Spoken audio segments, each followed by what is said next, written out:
Hello and welcome back. I'm 74 and this is Lost Faith. In today's episode we're going to be having a look into the Freemasons conundrum, who will save a widow's son? Now this makes several questions. Who is a widow? Who is a son? And who is a father? And why do they need saving?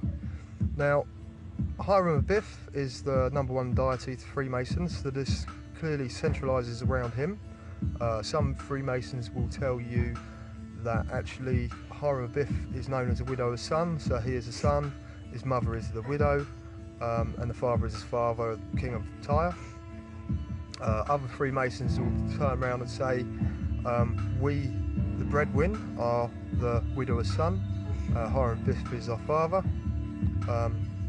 neither of which really satisfy a deep meaning secret that we'd be thirsty to understand, and this is why we're looking into it.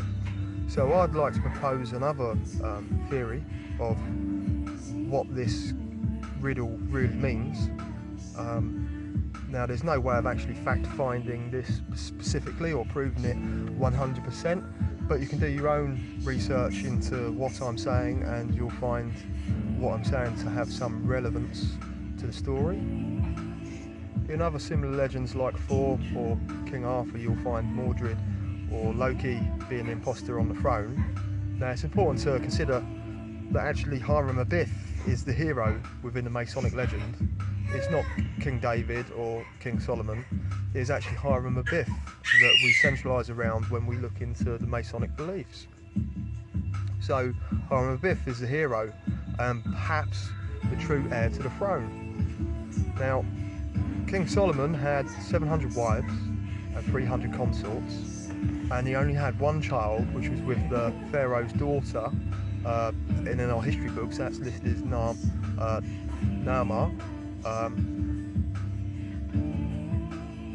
Now it was their son who took the throne after King Solomon. His name was Roham.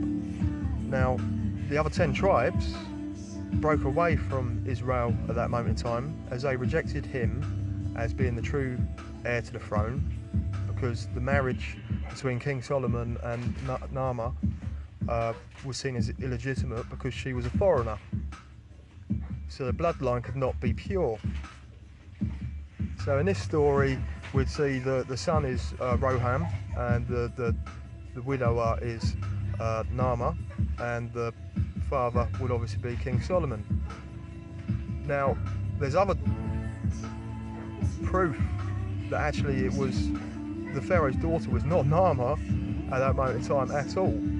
The Pharaoh's daughter was actually Queen of Sheba, who was black, and it's documented in most religious scriptures around this that actually she rode into Jerusalem with many presents, and there's a big party over her presence there. So actually the true bloodline of King Solomon would be going through Egypt and into Ethiopia, which is where we find evidence of the Ark of the Covenant and scriptures like the Book of Enoch, which relate to the Ark of the Covenant, and not actually in Jerusalem. So if the true bloodline of King Solomon is actually through Ethiopia, then who is this Naam, and why is she considered to be the bearer of his child? Well, that is possibly a political switch, because they knew they were in trouble with the king marrying a foreigner, and they wanted to limit the blow of that. So if the son is Roham and the wife, the widower, is Naam, then who is the father? And that would be the secret, that actually Hiram Abiff was married to Naamah, and they put her on the throne when they knew there was going to be trouble over King Solomon marrying a foreigner. And the true bloodline of King David and King Solomon is actually through Ethiopia, through Queen of Sheba.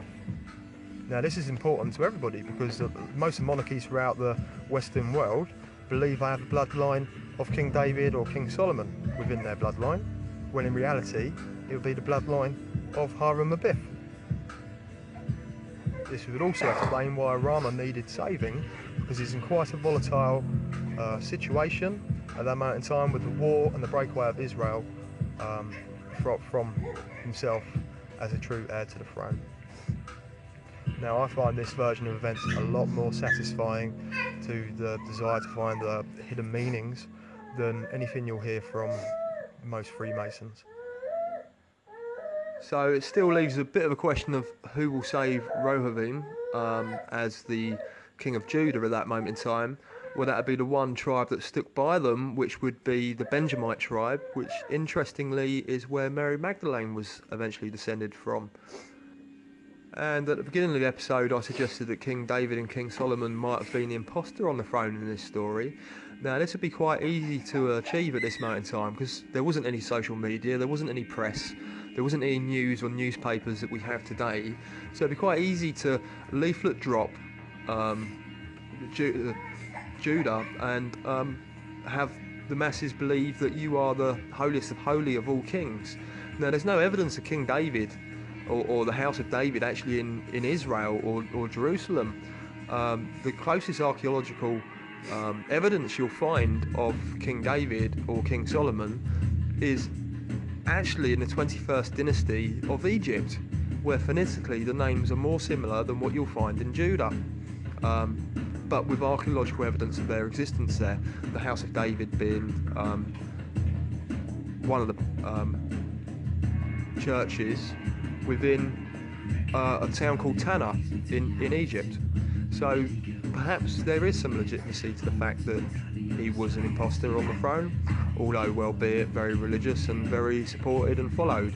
But this might be why the Benjamite tribe stuck by Judah and assisted them in putting a more rightful heir on the throne. If you like what I'm saying, please feel free to like and subscribe. Thank you for listening.